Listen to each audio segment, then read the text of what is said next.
नमो तस्स भगवतो अरहतो सम्मा संबुद्दस्स। साधु साधु साधु। श्रद्धावंत उपासकों, पिछली देशनाओं में हमने जो वीर्यारंभादि वर्ग में जो देशनाएं देखी थी, उसका जो बचा हुआ भाग था, देशनाओं का जो भाग था, वो आज अब हम देखेंगे, अभी देखेंगे। तो भगवान ने उसी वीर्यारंभादि वर्ग में इस तरह के कुछ उपदेश आगे भी दिए हैं। नाहं भिक्खवे अन्यं एक धम्मंपि समनुपस्सामि येन अनुपन्ना वा अकुशला धम्मा उपपज्यन्ते उपपन्ना वा कुशला धम्मा परिहायन्ते यथैदं भिक्खवे अयोनिसो मनसिकारो। भगवान कहते भिक्षुओं, मैं ऐसा अन्य कोई एक धर्म नहीं देखता हूँ जो कि अनुत्पन्न अकुशल धर्मों को उत्पन्न कराने में, या उत्पन्न कुशल धर्मों की उत्पन्न कोई कुशल धर्म है तो उसकी भी परिहानि नष्ट होने में कुछ कारण बनता हो। यथा इदं भिक्खवे अयोनिसो मनसिकार, जैसे कि यह अयोनिसो मनसिकार, ये अयोनिसो मनसिकार ही है जो अनुत्पन्न अकुशल धर्मों को उत्पन्न कर सकता है, और कुछ अपने में कुछ कुशल धर्म है वो भी धीरे धीरे नष्ट हो जाते। मैं आज आप लोगों को बहुत बड़ा एक रहस्य बताने वाला हूँ इसी को लेकर। आप लोगों ने कभी सुना नहीं होगा, लेकिन आज आप लोग सुन लीजिए। कोई व्यक्ति भगवान बुद्ध ने जो धर्म बताया है, जिस अर्थ से जो धर्म बताया है, उस अर्थ से मनसिकार न करना ही अयोनिसो मनसिकार, यानी कि अधर्म के अनुसार मनसिकार करना ही अयोनिसो मनसिकार है। और भगवान ने बताया हुआ जो धर्म है उसको वो समझता नहीं या समझने की कोशिश नहीं करता, नहीं नहीं ऐसा नहीं होगा, और उसको लेकर वो सोचता है कि नहीं ऐसा नहीं होगा, ऐसा नहीं होगा करके।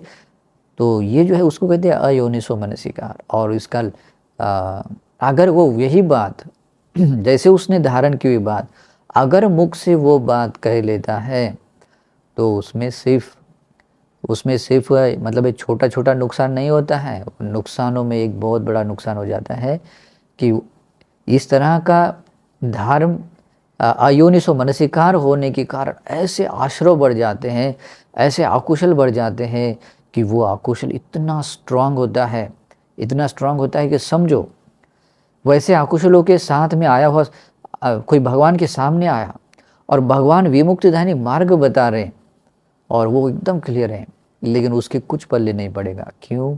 वो कर्म संस्कार से, उसको बोलते हैं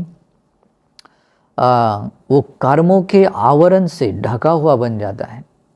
ऐसा कर्म होता है जो ऐसा ढक जाता है तो उसका कुछ काम नहीं करता है ना। तो ये आर्य उपवाद के कर्म से ढका होने जैसा होता है। इसीलिए भी ये अयोनिसो मनसिकार जितना अनर्थ कर सकता है उतना अनर्थ इस संसार में और कोई नहीं कर सकता। इसीलिए भी गलत नहीं होना चाहिए। भगवान बुद्ध, कोशिश कीजिए, आज भगवान का धर्म इतना सुविशुद्ध है, सही गुरु के माध्यम से, सही गुरु के पास में यथार्थ रूप से उसको समझने की कोशिश कीजिए और उसके अनुसार उसके अर्थ को जानिए, उसके अनुसार योनिसो मनसिकार कीजिए। और वो योनिसो मनसिकार क्या देता है वो अगले उपदेश में सुनते हैं। लेकिन अयोनिसो मनसिकार अगर वो कर लेता है, यानी कि अधर्म के अयथार्थ रूप से अपने भीतर मनसिकार को बढ़ाता है, यानी कि भगवान ने जो नहीं बताया धर्म है वो बताया है समझकर, या जो नहीं बताया था है वो बताया है समझकर, जो मनसिकार करता है, ध्यान करता है, विपස්සना करता है, जो भी किसी के भी नाम से, मैं ध्यान कर रहा हूँ, साधना कर रहा हूँ, जो कोई भी नाम दे और उसका अभ्यास कर रहा है तो वो बन जाता है अयोनिसो मनसिकार। और इसी कारण से भगवान कहते हैं अयोनिसो भिक्खवे मनसि करो तो अनुपन्ना चेवा कुशला धम्मा उपज्यन्ते उपन्ना च कुशला धम्मा परिहायन्ति। और भगवान कहते भिक्षुओं, ये अयोनिसो मनसिकार करने वाले व्यक्ति में ही अनुत्पन्न अकुशल धर्म उत्पन्न हो जाते हैं, और उत्पन्न कुछ कुशल धर्म है तो उसके भी परिहानि हो जाती, नष्ट हो जाते हैं। इसलिए इसकी भयानकता आप सोच नहीं सकते। अगर इसके बारे में और जानकारी देखना है तो मध्यम निकाय का दूसरा सूत्र में 27 सूत्र में पहले पैराग्राफ में बताया गया है योनिसो मनसिकार और मनसिकार का लाभ के बारे में। सुन लीजिएगा, पढ़ लीजिएगा। तो ऐसा ही अनर्थ करने वाली बात है। फिर भगवान आगे कहते हैं नाहं भिक्खवे अन्यं एक धम्मंपि समनुपस्सामि येन अनुपन्ना वा कुशला धम्मा उपपद्यन्ते उपपन्ना वा अकुशला धम्मा परिहायन्ते यथैदं भिक्खवे योनिसो मनसिकारो। भगवान कहते भिक्षुओं, मैं अन्य कोई ऐसा एक धर्म नहीं देखता हूँ जो कि अनुत्पन्न, जो अभी उत्पन्न नहीं है, उन अनुत्पन्न कुशल धर्मों को उत्पन्न होने में, और उत्पन्न कुछ अकुशल है तो उत्पन्न अकुशल धर्मों की परिहानि करने के लिए कुछ कारण बनता हो, जैसे कि यह योनिसो मनसिकार। योनिसो मनसिकार एक ऐसा रहस्य है, ऐसा गुण है, ऐसा सद्धर्म है जो अपने भीतर विमुक्तिदायी कुछ भी धर्म नहीं है। समझो, अपने भीतर धर्म नहीं है, कुशल कुछ भी नहीं है, तो अनुत्पन्न कुशलों को उत्पन्न करने में, और हमारे भीतर कोई समझो दुर्गुण है, दुर्बलता है, या कोई प्रॉब्लम, कोई विमुक्ति के मार्ग को हार्म पहुंचाने वाली कोई चीज़ है, तो वो धीरे धीरे नष्ट हो जाती। क्यों होती है? क्योंकि योनिसो मनसिकार है। लेकिन योनिसो मनसिकार हर कोई नहीं कर सकता है। योनिसो मनसिकार करने के लिए भगवान का श्रावक होना बहुत जरूरी है। भगवान का श्रावक नहीं है और सोच रहा है कि मैं योनिसो मनसिकार करके मुक्त हो जाऊं, नहीं हो सकता है। उसको भगवान का यानी कि श्रुतवान आर्य श्रावक होना जरूरी है, यानी कि भगवान को शरण गया हुआ होना चाहिए, शीलों में प्रतिष्ठित वाला होना चाहिए, साथ में भगवान बुद्ध या भगवान के श्रावकों के द्वारा यथार्थ रूप से बताया हुआ सुविशुद्ध धर्म श्रवण करना चाहिए, उस धर्म के अर्थ को समझना चाहिए, और जिस अर्थ से वो धर्म बताया है उस अर्थ को धारण करना चाहिए। उस अर्थ ज्ञान से, धर्म ज्ञान से युक्त होने के बाद जब किसी एकांत जगह पर बैठकर अपने मन में वो उत्पन्न करके उसके अनुसार मनसिकार कर लेता है, वो कहलाता है योनिसो मनसिकार। और उससे जो प्रज्ञा जागती है, वो प्रज्ञा क्या करती है पता है? अपने भीतर के जितने भी अनुत्पन्न कुशल धर्म है वो सारे कुशल धर्म उत्पन्न कर सकते हैं, सारे कुशल धर्म उत्पन्न करें। इसीलिए भगवान के समय में किसी ने एक गाथा सुनी, अखंड त्रिपिटक का ज्ञान लिया। किसी ने एक गाथा सुनी और उस गाथा का स्पष्टीकरण होते होते ही पूरा अखंड धर्म यानी कि 4 पटी संविधाओं के साथ में अरहत तो पा लिया, पूरा त्रिपिटक ज्ञान उन्होंने समझ लिया। तो ये होता है योनिसो मनसिकार, ये रहस्य है, ये गूढ़ है। वैसे भगवान के धर्म में ऐसा गुप्त बात नहीं होती कि एकदम क्लियर खुला है, किसी के लिए मतलब हो गया और किसी के लिए नहीं हो गया, ऐसा नहीं है, खुला है। उसको इसीलिए उसको रहस्य नहीं बोल सकते, लेकिन मैं बोला उसका सीक्रेट है क्योंकि यही एक कारण है, दूसरा कारण नहीं है। तो योनिसो मनसिकार ही एक ऐसा है जो अपने भीतर सारा बोधिपाक्ष धर्म या जो भी सभी निर्वाणिक धर्म, कुशल धर्म अनुत्पन्न है तो उसको उत्पन्न कर सकते हैं। अगर उसको वो करते समय अगर कोई अकुशल है तो वो भी धीरे धीरे नष्ट हो जाता है। तो ये होता है क्यों? योनिसो मनसिकार के कारण। इसलिए भगवान कहते हैं योनिसो भिक्खवे मनसि करो तो अनुपन्ना चैव कुशला धम्मा उपपद्यन्ते उपपन्ना च अकुशला धम्मा परिहायन्ते। और भगवान इसलिए कहते भिक्षुओं, योनिसो मनसिकार करने वाले व्यक्ति में अनुत्पन्न कुशल धर्म उत्पन्न हो जाते हैं और उत्पन्न अकुशल धर्म की परिहानि हो जाती है, वो नष्ट हो जाते हैं। फिर आगे भगवान कहते हैं नाहं भिक्खवे अन्यं एक धम्मं भी समनुपस्सामि येन अनुपन्ना वा अकुशला धम्मा उपपद्यन्ते उपपन्ना वा कुशला धम्मा परिहायन्ते यथैदं भिक्खवे असंपजन्यं। भगवान कहते भिक्षुओं, मैं ऐसा अन्य कोई एक ऐसा धर्म नहीं देखता हूँ जो कि अनुत्पन्न अकुशल धर्मों को उत्पन्न होने में और उत्पन्न कुशल धर्मों की परिहानि होने में कुछ कारण बनता हो। जैसे कि यह असंप्रजन्यता। इस शब्द का अर्थ बहुत ठीक से समझ लेना जरूरी है। यहाँ असंपजन्यता इसमें आता है, यानी कि ये पर्यायवाची शब्द देखा जाए तो वो मोह मूढ़ता सहित बोल सकते हैं। असंप्रजन्यता और मोह मूढ़ित बोल, ये दो समान है, यानी कि उसका कोई ज्ञान नहीं है, कोई मतलब संपजन्य होने का अर्थ ये होता है कि अपने शरीर की जितनी भी क्रियाएं हैं, मतलब उसके बारे में स्मृति भी है, और उस या वाणी की क्रिया है, शरीर की क्रिया है, और या मन की क्रिया है, उन सभी क्रियाओं को प्रज्ञा के साथ में भली भांति वो जानकारी रखता है, और उसमें वो संप्रजन्य से बिल्कुल अलग नहीं होता है, बस संप्रजन्य के साथ में व्यवहार करता है।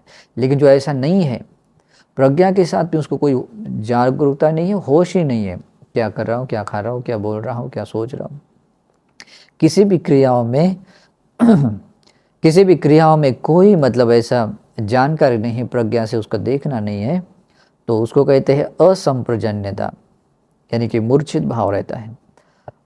और इसीलिए भगवान बुद्ध कहते हैं ये जो असंप्रजन्यता है, ये असंप्रजन्यता ही एक ऐसा धर्म है जिसके अलावा मैं अन्य कोई धर्म नहीं देखता हूँ, जो अनुत्पन्न अकुशल धर्मों को उत्पन्न करता है, और कोई उत्पन्न हुए कुशल धर्म है उसकी भी परिहानि करता है। इसलिए भगवान कहते हैं असंपजानस्य भिक्खवे अनुपन्ना चैव अकुशला धम्मा उपपज्जन्ति उपन्ना च कुशला धम्मा परिहायन्ति। ये असंप्रजन्य वाला होना ही, ऐसे असंप्रजन्य युक्त वाले व्यक्ति या भिक्षु या कोई भी हो, व्यक्ति में ही अनुत्पन्न अकुशल धर्म उत्पन्न हो जाते हैं, और कुछ अच्छे सद्गुण होते, कुशल धर्म होते हैं, उसकी भी परिहानि हो जाती है, वो नष्ट हो जाते हैं। इसलिए, और ये सनातन धर्म है, इसमें कोई बदल नहीं हो सकता, हमेशा के लिए परम सत्य है, यह ऐसा ही होने वाला है, इसमें कभी बदलाव नहीं होता है। भगवान आगे कहते हैं नाहं भिक्खवे अन्यं एक धम्मं भी समनुपस्सामि येन अनुपन्ना वा कुशला धम्मा उपपज्जन्ति उपन्ना वा अकुशला धम्मा परिहायन्ति यथैदं भिक्खवे संपजन्यं। भगवान कहते हैं भिक्षुओं, मैं अन्य ऐसा कोई एक धर्म नहीं देखता हूँ जो कि अनुत्पन्न कुशल धर्मों को उत्पन्न होने में और उत्पन्न अकुशल धर्मों को उत्पन्न हुए अकुशल धर्मों की परिहानि होने में कुछ कारण बनता हो।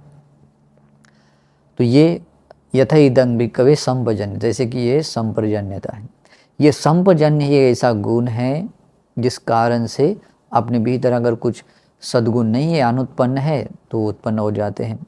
अगर उस समय में कहीं कोई अकुशल है, उत्पन्न होता है, तो वो रहता नहीं है। प्रज्ञा के साथ उसकी जानकारी रख रहा है, देख रहा है, वो रहेगा नहीं, उसको वो धीरे धीरे नष्ट करके वो ख़त्म कर देगा, उससे बाहर निकाल कर फेंक देगा। ये होता ही है। इसलिए भगवान कहते हैं संपजानस्य भिक्खवे अनुपन्ना चैव कुशला धम्मा उपपज्जन्ति उपन्ना च अकुशला धम्मा परिहायन्ति। और भगवान कहते भिक्षुओं, ये संप्रज्ञान यानी कि प्रज्ञा के साथ में जानकारी, इसलिए हर कोई व्यक्ति शमथ विपස්සना कर्मस्थान का अभ्यास करने वाला, भगवान ने बताए धर्म के अनुसार जीवन जीने वाला, सती स्मृतिवान और संप्रज्ञानी होना उसके लिए अनिवार्य होता है। इसके बिना कुछ नहीं है। स्टार्टिंग में इसमें से जितने भी बताए वो सब होना जरूरी है। ऐसा नहीं कह सकते कि मेरे पास इतना है ना, मैं इतने ऐसे काम चलाऊंगा, नहीं, ये होना चाहिए, संप्रज्ञानी होना चाहिए। और भगवान कहते हैं ऐसे संप्रजन्य युक्त, संप्रज्ञानी युक्त होकर रहने वाले व्यक्ति या भिक्षु में अनुत्पन्न कुशल धर्म उत्पन्न हो जाते हैं। अगर उत्पन्न कोई अकुशल हो जाते हैं, उसकी परिहानि हो जाती है। परम सत्य है, उसमें कभी बदलाव नहीं होगा, हमेशा के लिए रहता है। इसलिए उसको सनातन धर्म कहते हैं। नाहं भिक्खवे अन्यं एक धम्मं भी समनुपस्सामि येन अनुपन्ना वा कुशला धम्मा उपपज्जन्ति uppannā va kusala dhamma parihayanti yathaidaṃ bhikkhave पापमित्रता। भगवान कहते हैं भिक्षुओं, मैं अन्य ऐसा कोई एक धर्म नहीं देखता हूँ जो कि अनुत्पन्न पापी अकुशल धर्मों को उत्पन्न होने में और उत्पन्न हुए कुछ कुशल धर्म होते हैं उसकी परिहानि होने में कुछ कारण बनता हो, जैसे कि यह पाप मित्रता है। ये पाप मित्रता बहुत भयानक है। पाप मित्रता समझ लेनी जरूरी है। अभी ये अगर नहीं समझ में आती है तो इसीलिए लोग अपना अनर्थ होता हुआ नहीं देख पाते, नहीं समझ पाते हैं। पाप मित्र की क्या व्याख्या है? पाप मित्र बहुत दुर्गुण होते हैं। ऐसे व्यक्ति की संगति में कोई व्यक्ति जाता है, मित्रता यानी कि ऐसी व्यक्ति की उसके संगति में रहना, उसके साथ रहना, जो सहायता में रहना है, जो पापी है। तो पाप मित्र कौन होता है? जो व्यक्ति भगवान बुद्ध धर्म और संघ का गौरव नहीं करता है, यानी कि बुद्ध धर्म संघ का गौरव नहीं करता है, साथ में और अवमानजनक कुछ बातें बोलता है, वो पाप मित्र। दुष्शील दुराचारी होता है, वाणी से अभद्र वाणी बोलता है, शरीर से अभद्र व्यवहार करता है, यहाँ तक कि मन से भी अकुशल कर्म करता है। लोगों को समझ में नहीं आता है बहुत दूर दूर तक। कभी कभी वाणी से कुछ अच्छा बोलते हुए तो वो समझ में आता है, शरीर से कुछ अच्छा कर्म कर समझ में आता है, लेकिन मन की क्रियाओं के बारे में समझ में नहीं आता। कभी विषम लोभ उत्पन्न होता है, दूसरे धर्म संप्रदाय के लोग भी हमारे धर्म में आ जाए करके लोभ उत्पन्न हो जाता है, अधर्म राग उत्पन्न होता है, उसको बोलते हैं विषम लोभ। फिर दूसरे धर्म या संप्रदाय से जुड़े या कोई भी हो, या व्यक्ति पर्सन या समाज है जो भी हो, उसके बारे में कोई द्वेष आता है, या अभद्र वाणी से टिप्पणी करते कि अरे वो तो गए गुजरे लोग हैं, द्वेष युक्त बात करता है ना। मन में नहीं, बात नहीं, मन में सोचता है, अभी तो बात नहीं की, बात करेगा तो अलग कर्म बन जाएगा, वाणी का कर्म, वो अभी मन में ही सोच रहा है। लेकिन उससे भी गहरा एक कर्म होता है मिथ्या दृष्टि। अगर वो अधर्म को धर्म समझता हुआ सत्य को असत्य और असत्य को सत्य समझता है, और इस तरह से पाप को पुण्य समझ रहा है, पुण्य को पाप समझ रहा है, तो ये क्या हो गया? ये मिथ्या दृष्टि है। और यही बात दूसरों को सिखा रहा है कि देख, ऐसा ऐसा करोगा तो ऐसा ऐसा होगा, ऐसा नहीं करोगे कि ऐसा ऐसा होगा। गलत जानकारी देता है, और गलत जानकारी देने वाला, गलत बातों पर स्थिर रहने वाला मिथ्या दृष्टि पर्सन भी क्या होता है? और पाप मित्र ही होता है। और उसकी जाल में फंसा हुआ आदमी और उसके जाल में फंस जाता है, तो भगवान बुद्ध ने कहा है कि ऐसे पापी मित्रों की संगति में रहने वाले की दो ही गतियाँ होती हैं, वो निरे में जा सकता है, नहीं तो तिरछान लोक में। और जो स्वयं ऐसा है तो फिर उसको कहना ही क्या। तो ऐसे पाप मित्रों की व्याख्या समझ लीजिए। पाप मित्र ऐसे होता है अपनी काया वाचा मन की क्रियाएं जिसकी अशुद्ध है, वो पाप मित्र। पाप कर्म करने में लज्जा नहीं है, पाप कर्म करने में भय नहीं है, उसके बाद में वीर्य आरंभ करना नहीं है, उसके पास मतलब विमुक्ति के लिए कुछ ऐसा वीर्य आरब्ध वीर्य नहीं बनता करता है, और उपस्थित स्मृति वाला नहीं होता है। पाप मित्र भ्रांत स्मृति वाला होता है। साथ में ही कभी कभी वो बहुत शांत, सजग और एकाग्र चित्त वाला होने की तरह वो दिखा सकता है, जैसे कि उथल पानी होता है और बहुत शांत रहता है, वैसे वो दिखा सकता है, लेकिन वो होता है तो पाप मित्र। बगुले जैसा एकाग्र ध्यान लगाता है, बगुला जैसा एक पैरों पर खड़ा रहता है, आंखें बंद कर देता है, वो इसलिए नहीं कि वो बहुत संत है, वो मछली को टपकाने के लिए है ना, तो ऐसा हो जाता है। तो ऐसा ध्यानी व्यक्ति नहीं होना चाहिए। तो ऐसी एकाग्रता वाला भी होता है, तो वो सत्पुरुष नहीं, तो पाप मित्र है। साथ में दुष्प्रज्ञ होता है, जिसको धर्म अधर्म आदि, सत्य असत्य आदि, कुशल अकुशल पाप पुण्य का ज्ञान नहीं होता है, वो दुष्प्रज्ञ होता है। ऐसे व्यक्ति को पाप मित्र समझना है। भगवान कहते हैं पाप मित्रता ही एक ऐसी, पाप मित्र की संगति में रहना एक ऐसा है जो अपने भीतर अनुत्पन्न अकुशल है, अनुत्पन्न उत्पन्न हो जाते हैं। अगर कुछ थोड़े थोड़े कुछ कुशल धर्म होते हैं वो भी परिणाम नष्ट हो जाते हैं। आज मैंने ऐसे कितने सारे लोगों को देखा, असत पुरुषों की संगति में जाने के कारण, कुछ छोटे छोटे लाभ के कारण वो अपना शरण ढूंढते हुए किसी पर्सन के पास जाते, वो आदमी उसको भटका देता है, बहुत क्रियाकर्म या बहुत सारी बुरी मिथ्या धारणाओं में बहुत बुरे रास्ते फंसा देता है, और उसको कुछ छोटे छोटे लाभ होता हुआ देखता है और कहता है अरे ये सचमुच बहुत बड़ा लाभ, लेकिन होता है वो माया जाल और बहुत बड़ा अनर्थ हो जाता है। और भगवान इसलिए इसलिए भगवान क्या कहते हैं, ये पाप मित्रता है, बहुत बड़ा अनर्थ करती है। और इसलिए कहते हैं पाप मित्रस्य भिक्खवे अनुपन्ना चैव कुशला धम्मा उपपज्यन्ते उपन्ना च कुशला धम्मा परिहायन्ते। पाप मित्र की संगति में रहने वाले व्यक्ति में अनुत्पन्न अकुशल धर्म उत्पन्न हो जाते हैं और उत्पन्न कुशल धर्म की परिहानि हो जाती है। ये ध्यान में रखना है। अगर आप चाहते हैं कि मेरे भीतर कभी भी अनुत्पन्न अकुशल कभी उत्पन्न न हो और मेरे भीतर कुछ कुशल धर्म नहीं है तो वो कुछ कुशल धर्म उत्पन्न हो, तो पाप मित्र की संगति नहीं करना है। यहीं से सारा अनर्थ शुरू हो जाता है। समझिए कौन है, और इसके लिए ऐसा नहीं समझना जो कल्याण मित्र है ये तेरा है ये मेरा है, नहीं नहीं ये हमारे लोग का है वो तुम्हारा नहीं है। कल्याण मित्र होता है, उसको अपना समझिए। पाप मित्र भला कैसे अपना हो सकता है ना। पाप मित्र को पराया समझो, पाप धर्म अधर्म को पराया समझो, धर्म को अपना समझो। और दूसरों का धर्म है लेकिन फिर भी अरे वो तो पराया है ना, नहीं बेटा ऐसा नहीं करना है। ध्यान में रखना है कि अगर वो बात धर्म की बात है तो उसको अपना समझना चाहिए। जरूरी नहीं कि आप किस कुल में जन्मे हुए, किस गोत्र में आप किस गोत्र के हो, अगर धर्म के पक्ष में रहना है। कल्याण मित्र जो है, अब पापी मित्र जिस पक्ष में होता है, पापी धर्म बताता है, उस धर्म पर नहीं जाना है। वो पापी मित्र के पक्ष में अगर गए तो बहुत नुकसान है, और भगवान ने बता दिया है।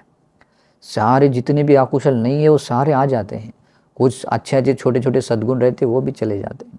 ये पाप मित्रता ऐसी भयानक होती है। तो इस तरह से भगवान ये उपदेश देते हैं, और यहाँ पर वीर्यारंभादि वर्ग समाप्त हो जाता है। नमो बुद्धाय।